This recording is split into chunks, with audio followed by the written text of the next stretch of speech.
Did you see I came in there too? I saw you all talking. Let me just go in there again and see if I can get you so I can read all the messages as they come through because they're a little bit hard sometimes. I hope you're all well.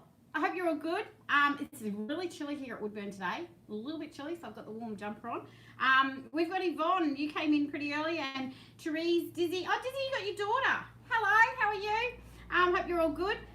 Wendy, Yvonne, Doreen, Gail. Oh my gosh, Joanne, how are you, sweeties? We've got Anne. Yeah, definitely ask everyone what they're working on. I did get to share some. A lot of you guys put them in the comments, so you'd all see them from there as well, which is fantastic. Sewing up crooked squares. Nice and original. Love that one, Therese. Let's have a look at it and see what it looks like when it's finished. I love crooked squares. I hate being symmetrical. I did a farm quilt using 10-inch cut twice. Oh, nice. I love that 10-inch slice twice one. It's really easy to make. Hi, Barbara. Hi, Zena. And we've got you all there. All right. I think I'll keep that there in case I can. What are we doing tonight? Treasure Hunt Wednesday. Don't forget, guys, 3 S's. Subscribe to the YouTube channel. Hi, Ruth. Subscribe to that YouTube channel. Stalk me on Facebook or Instagram, and always share. Thanks, Joanne, so much for sharing, and everyone else that has shared. Joanne's my little sharer and puts it out there. Let's get all of us guys into this sewing group that we've got going, which is fantastic. That we all get to talk and chat to each other. And give each other tips and everything. We might have a few visitors tonight. I was talking to a few of my mates, Lizzie again from down south, and Anne today, so they might pop in, which will be great to say hello. And you never know who else will pop up. You just don't know. I hope you enjoyed that last week too. I enjoyed getting on the road, as I said, on Monday, and it will happen again. Thanks to everyone as well for liking and sharing the e-craft that Jake and I have done. And it's so close. Get on that Facebook. That the actual site's there. If you guys have got anything handmade that you want to sell, it costs you nothing. You get on there and you can actually list it on there. You just pop up the photo, the description and everything. As we said, there is the administration fees and little processing fees, which is your credit card ones. It's a tiny fee that we are charging. It's only because credit card companies do it. But it's totally free. So if you've got any handmade things you want to sell, just pop them in there. You don't have to be a business. If you are a business, you can look at the read the about us and everything, and it tells you everything structured for businesses and for people that just want to sell things. Okay, so we have got an event coming up on the 15th of July. Push them up too far. The 15th of July, so you can actually get on there, and it'll be like a little show happening in there. So that's all going to be good. So thank you everyone for eCraft. We really appreciate it. All right. What are we going to get into? I thought I'd do a little tips, hints and techniques on this one tonight, even though I did miss weekend workshop, but I sort of put that in on Monday. So I thought I'd do some little tips and hints. So what have I got? I've got a list. I've got a list written down here. So needles in your machine. One of the most common questions is, how often should you change your needle? How often do you guys change your needle? Okay, so the theory is every 8 hours of sewing, you should change it.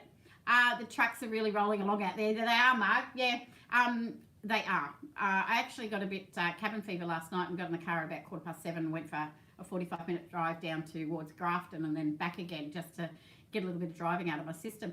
And there was a row of them, about 15 or more trucks all in a row going the other way.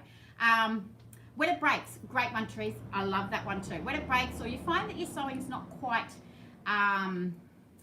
not smooth, you know, like you're getting a little bit of a cord and everything. Every new quilt, yes, Anne, great. Usually it takes, there could be a lot of sewing in it. Hi, Sue, how are you? So, with your needle, it's when it breaks, try and get it into every 8 hours or so. I do know that I do sew 12 hours or so in a row and won't change it. But it just keeps going, and then I'll change it the next day. Brands and everything, make sure they're a good brand of needles. I do use Smith needles. I do find they're really great, and especially with my free motion quilting, even though it's a standard machine in it, the Smith just goes through the 3 layers really, really well. All right, but there are lots of other brands out there, and whatever you like and works well, but always get a good one. What size needle? That's another thing, because the size of the needle goes with the size of the weight of the cotton. Change after, Therese, it is usually after every 8 hours. If you're constantly sewing, 8 hours of sewing, because they do blunt and that sort of thing. Makes a different noise when the needle needs changing. Yeah, and when the bobbin's running out, that's another one too, Dizzy.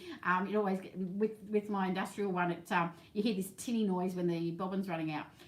Yeah, it is one of those things. I have, honestly, before I knew it was 8 hours, I would leave it in there, and it could be in there for 12 months if it hasn't broken.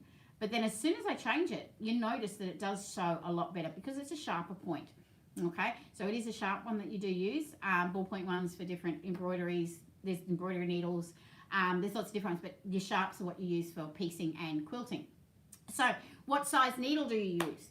I've got them written down. Brain's a little bit furry. The 80-12 or a 90-14. Okay, 80-12 is the most common one, and it's usually in you get them in a bulk pack and everything. 80-12s. Now it's the same size for piecing or quilting when you use those, because they will go through the 3 layers. Okay, because you need it very, very sharp. You know, it's got to have a good point on it to go through 3 layers. And if you watch my wadding video, you'll know with the wadding, if the wadding's got the bumples, you know, when it's all put together with needles, make sure the bumples are on the bottom. I had no idea that you had to change them that often. Yes, sir, it is. You talk to a lot of your mechanics and everything with do your machines and that, and it is usually around about every 8 hours. Like changing the rotary cutter blade always works better when it's sharp. Definitely, my rotary blades are like lollies because I go through so many cutting all these. Hi, Karen, how are you? Yeah, it's you do need to keep your tool, those sort of tools you need to keep sharp. Okay. Also with the rotary blades too. Just going off track for a minute, I'll come back to the needles and thread. The rotary blades, clean them. You know how you take them apart to put a new blade in. If it's not blunt, still take it apart, because once you take that blade out, you'll see there's a lot of fluff behind the blade. Okay, so that's another thing, and that can slow it down when you're doing your cutting. So keep it clean as well, just don't cut your fingers, okay? Now, back to the needles. Needles are with the 80-12, 90-14. Thread also, and we went through this with Lizzie, with the different weights in thread, so a 40 or a 50 weight thread. Most of the time, the manufacturers of the cotton will tell you what size needle, which is normally the 80-12 or 90-14. So if you're using a thicker thread, if you're doing some I know when you do appliques with the thing, I used to put embroidery thread in it. This is another little tip, didn't write down. When I used to do my machine applique stitch, okay, to make it look like it was hand done, I would put embroidery thread in the top, and it had that little bit of a sheen, all right, and then I'd also lengthen the stitch. I've got a book here, let me just, so you know how the stitch, I'm going to do this backwards and in the mirror. You know how the stitch goes like this, right? Oh, yeah, you know what I mean. You know how the stitch goes in like this. Make this one a little bit longer and this a little bit short, like leave it that one and leave that one go a bit longer. And then it looks like it's hand done. Because everyone used to look at my quilts, I haven't got any done at the moment. They look at them and go, oh, did you hand stitch around these? No, use embroidery thread, just the black embroidery run. It's got a little bit more sheen on it. Because you're not actually piecing it together with your cotton, because you need to piece them together with cotton thread like a Resant or Aurifil, those sort of threads. But when you're doing the applique on the top, just use an embroidery, black embroidery one, and just lengthen that extra one, okay, out. I might do an applique one night and show you how to get around the corners with the sewing machine really easy, all right, because you know how you've got to get it the right way, because it's a 5-step stitch, all right, but I used to do a lot of those. Back to the page with my tips on it. Okay, make sure that with the cottons, if you're looking at different cottons and that, see how much. Yeah, I will. Definitely, Sue. It won't be with this guy because this guy only does straight stitch, but I'll get the other machine out. Usually your high quality one is yeah. You guys are going to give me extra bits to do, like what you like me to hear and talk about. And a low lid. Applique corners would be great. No worries. Thanks, Dizzy. I will get onto that one. Wait till I show you what I've got here too. This one will amaze you. Low tint. So some of the, have you noticed sometimes when you use a cheaper cotton and then you look in to clean your machine, you must clean the machine. Underneath where the bobbin goes through, you'll find there's a lot of lint. So some of the cheaper cottons or a polyester one will have a lot of lint. So you have to clean it out a lot more. Okay, so just check your Resants and your, I have used Aurifil a bit too. They're not a high lint, they're a low lint sort of one, so they leave a bit of, they're not as bad in the machine. But you must clean your machine, okay, and give it an oil. And even if you get in the practice of when you change the needle every 8 hours or so, not every 12 months, clean your machine. Okay, I have in the past not cleaned the machine, and then it stopped working, and I thought I'd done the motor because nothing was turning.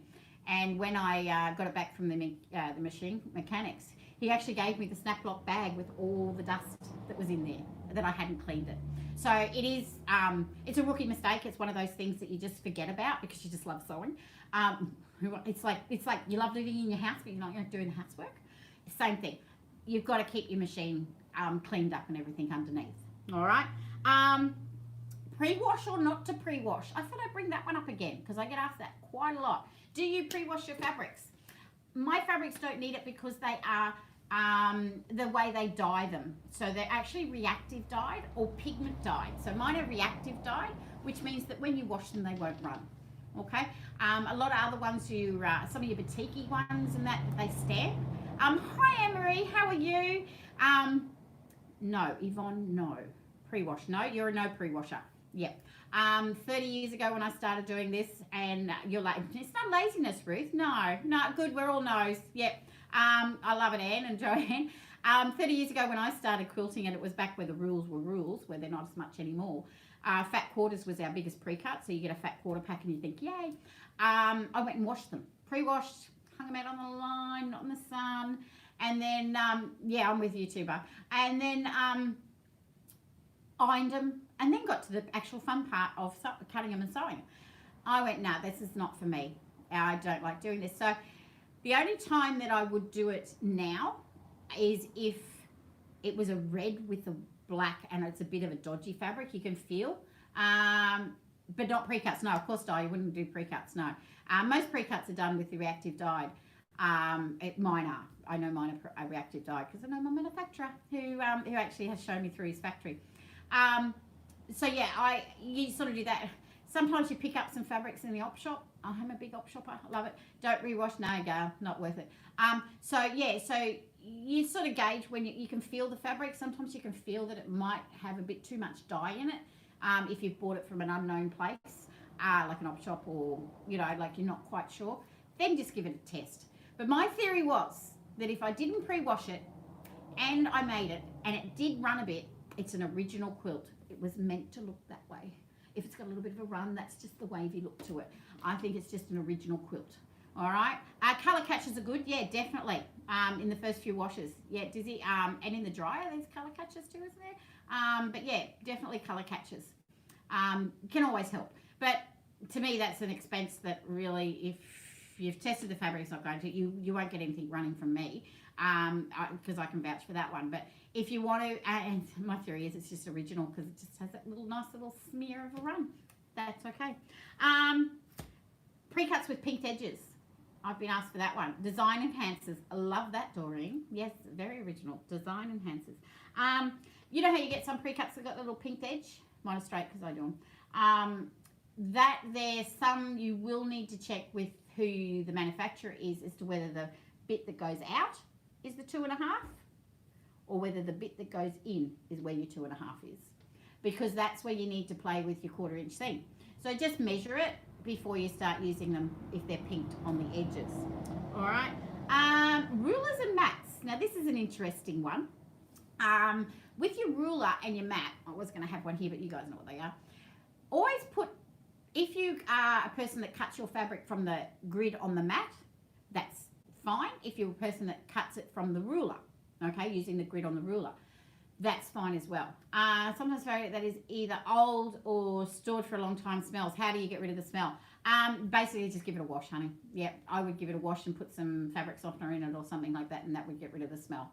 All right. Air it for a while as well.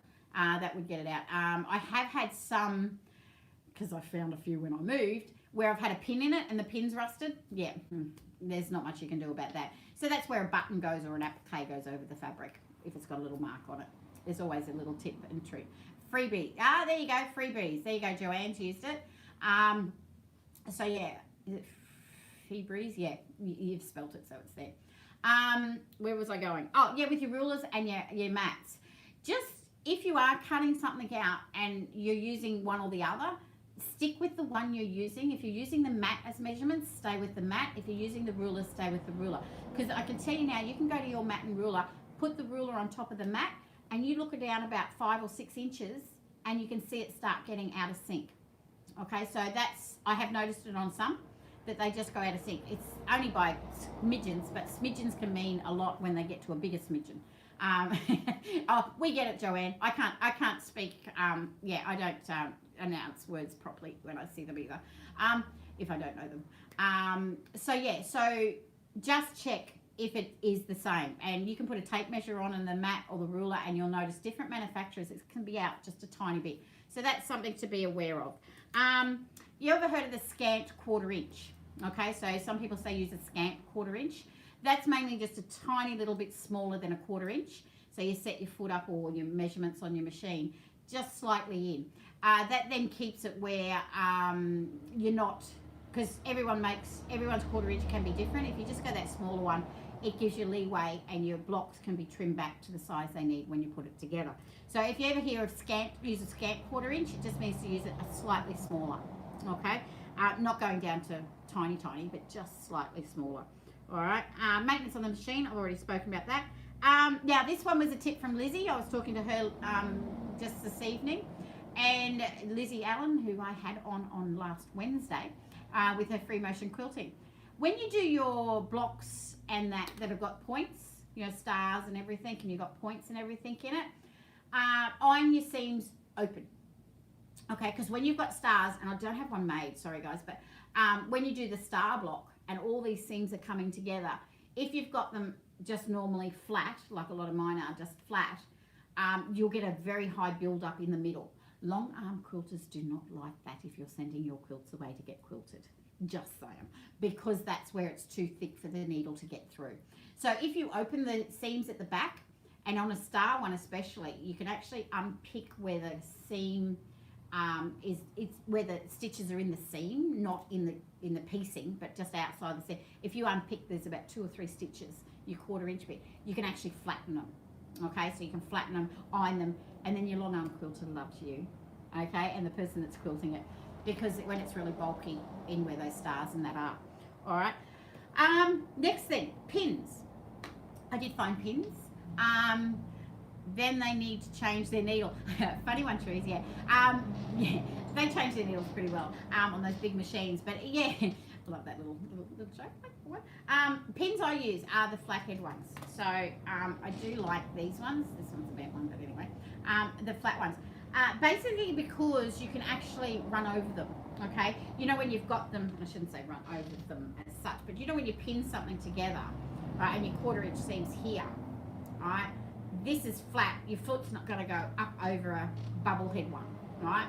It's just going to go straight across. Many a time I've actually sewn through these, and then I have to change the needle. That seam thing would be good to see as a demo. Thanks, Dizzy. I will do one of those. I'll put it on my list. All right, I will show you how to do open seams in a star. Hi, Jenny. How are you? So that's pins. Love me flower head ones, okay? The other pins that we use a lot if you're quilting yourself and basting, you want some of those flathead ones. Yeah, you can pick them up anywhere. I've actually seen them in Woolies and Coles in the packets. Okay, they're just flathead ones. I don't sell, as you guys know, I don't do Habby. I'm more into spending the money and getting fabric for you guys. So, but every sewer needs, you can probably go to her, Cassandra. She'll have some flathead pins there for you. She sells a lot of Habby. So every sewer needs, all right?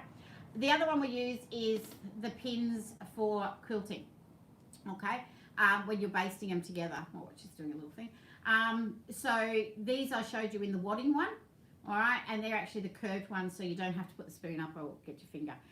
Do you have a star pattern? No, I don't, Barbara. That's one that it's one of those fortes, or one of those things that are always a little bit of a pet hate because of all those seams in it. But I am looking at a star one at the moment. It's in the works. It's here and on paper. It just needs to flow through demos and testing and everything for pre-cuts. So there's a lot of work towards putting out new patterns and everything.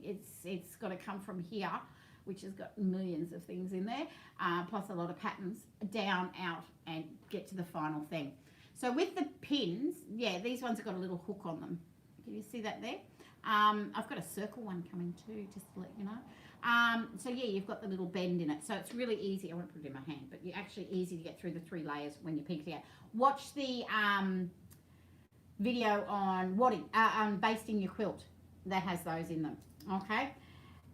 Here's another one that I have put in, the colour wheel. Points unpick, points unpick. Oh yeah, definitely. Joanne, I'm with you. Can never get them, but I'm actually showing you an easy way to get the points all to match. It'll come. All right, you guys have asked me a couple of times about how matching colours and everything. That is one of the gifts I was given. Wasn't given domestic duties, green thumb, didn't get that one.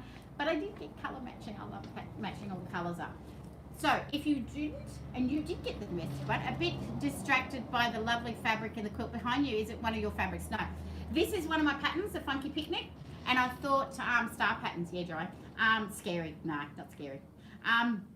That is Funky Picnic. That one was that was actually one of my demo ones that I make when I've made the pattern, and I follow it so I know it's all saying right and everything. That's an old barley roll. Somebody went over there and brought me them back about 15 years ago, and I found it in my stash, so I made it up.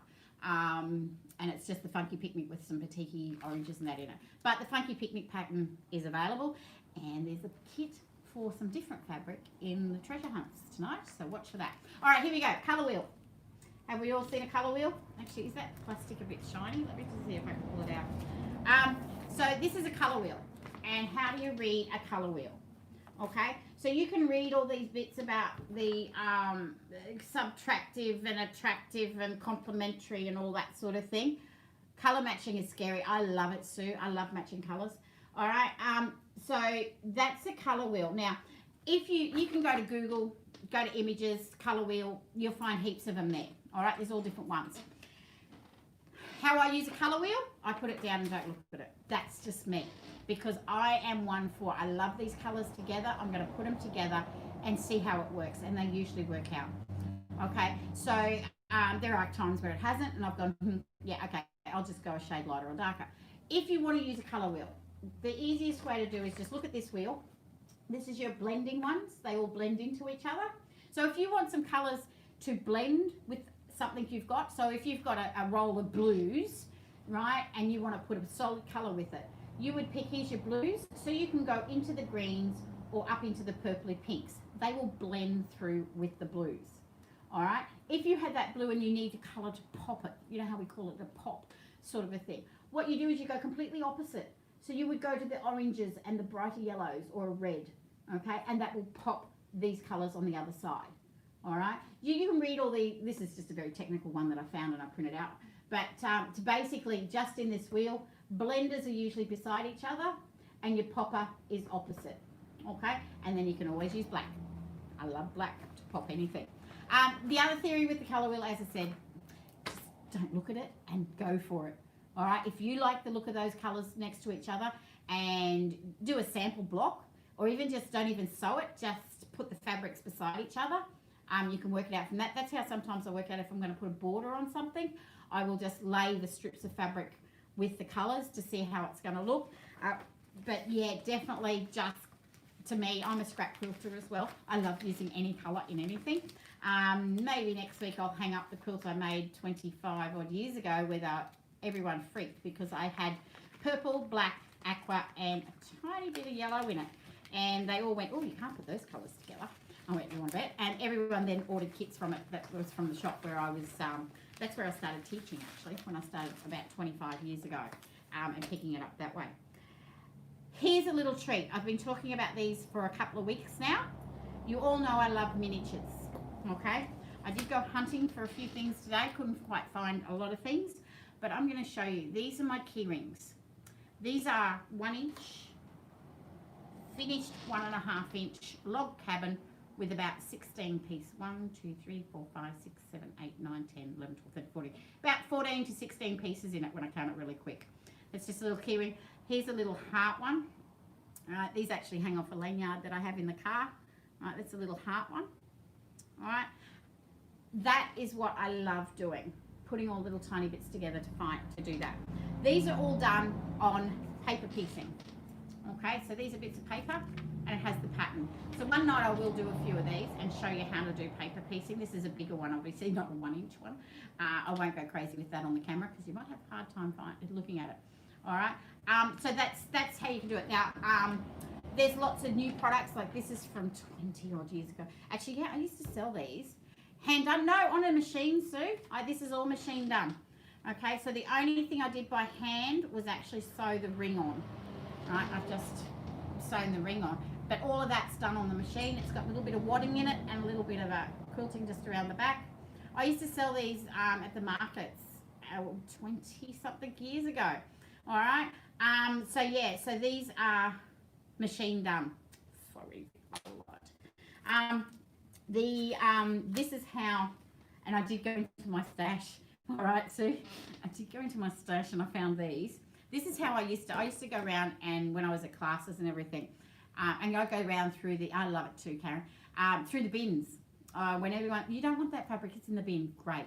So anything that was smaller, see these are like, there's about 50 of these, but I only brought a few out. These have just got all, that's the brown box obviously, but I've put all scraps in it. All right, here's a green box. See how small those pieces are? I use them. Okay, I've got a little bit better in my older age, and I do throw out anything under 1 inch. Okay, so if it's 1 inch square, I will throw it out.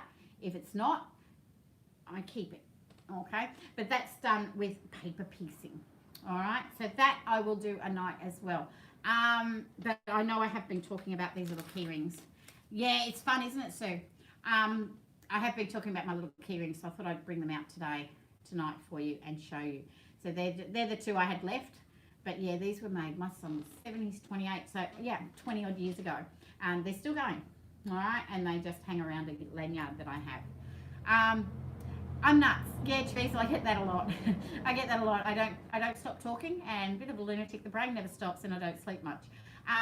But it is a fun thing to do. You know why I got into miniatures, ladies? Because I didn't like quilting big quilts. Because long arms and that weren't around, that were that cheapy, like they weren't around much back then. And I didn't like the fact of doing all the quilting. So I went into miniatures, all right? That's just how my brain worked. I went, okay, don't want to do the big things, let's do the small things. Never paper piece, Joanne. I will do a video on it. It will be a few weeks away because I will look into a lot more things and show you how to do it. All right, we are up to 27. Oh, things go live very shortly. Let's do Treasure Hunt Wednesday. If you've got any questions or anything, let me know. But yeah, here we go. What's in Treasure Hunt Wednesday? We have got, there is no pictures. I've made it a little bit sneakier. There are no pictures. It's just in the description what you'll get. Okay. Yeah, no worries. You want to do that. So we've got a black and white tripper. Black and white and red tripper kit. All right, down to 65. Oh, I'm sitting on the quilt. We have got a 10-inch slice twice. I've got a kit. So this one is the last, I think, of the number plate frames you guys all loved. The number plate frames with the navy. There is one of those hidden. We have got, oh, don't put it on my book. That's a silly thing to do. Rectangle 4 patch. We have got the elephants with the orange. I think the orange just pops these elephants beautifully. Rectangle 4 patch. If you want the keyhole one, let me know. I am very sneaky dizzy, and if you have a look, I think there's still a voucher somewhere in a description for $10. All right. You couldn't find anything. No, I'm getting very sneaky, Sue. I'm going to make you look everywhere. What else have we got? Funky picnic. I did put a funky picnic in, so you got the fun flowers with the blue. Okay, that's a kit there. These have all got $10 or more off them. Okay, so they've got those. You love your 5-inch squares, ladies. So I'll put a 2x2 and a black and white one in there for $10 each. What else did I do? Oh, there's a 10-inch square 2x2. I've left it over there, but you know what they look like. That's Narelle being organised again. Ta-da! 10-inch square 2x2. That's in there. And I found these. Okay, so we've got some 1 metre packs. Now these are normally $20 for the 1 metre. I've got them at $10 hidden in. You've got a multicoloured one, right? You've got the fur balls. You've got some pink beach deck chairs and a black and white. They're all 1 metre for $10. And then I've also got half metre ones, which I'll put more on. So half metre ones, you've got pink fur balls, you've got the blue farm animals, you've got the beige farm animals, you've got the orange farm animals, you've got the blue fur balls, and a nice little pink dotty one. Okay, they're all going for $5 each for half a meter. All right, so how cool is that? So they'll all be live in about about a minute. All right, on the website. So send in all your stuff, send in heaps of things. Thank you so much, everybody, for watching me. If there's any questions, message me through Facebook or even on the phone. My phone number's everywhere. Phone numbers for eCraft as well. If you're interested in eCraft at all, ring me on the phone, me or Jake, but mine's obviously on my Facebook. So you can go in there. So don't forget, subscribe to the YouTube channel. Hit that notification bell. Don't forget to stalk me on Facebook or Instagram. That's where all the information for Bindi's HQ and for eCraft. Oh, thanks, Therese. Thank you so much. I hope you ladies have enjoyed all these live videos. I am absolutely having a great time doing this. I will say goodnight as you all come through because I don't want to miss anybody. So there we go, Ruth and Yvonne. Lots of fun. Oh, good. I hope you learned a little bit. I thought I'd do it's the tips and trippy nights that are great. Thanks, Anne. And it is Treasure Hunt Wednesday. I know you're all excited about going over there and getting some bargains. Don't forget, when you go in there, it has to be through the checkout and paid for before you own it. All right. So, night, Barbara. Thanks, Sue. You're all lovely. We might get together if a few of you are down south. The borders are opening up north soon. So, even if I'm going travelling, we might be able to get a little group. We can do about 6 or so in a group. If not, I'll just meet you for a coffee or something and we'll have a chat. We might do a live one from someone's house. You never know where I'm going to pop up.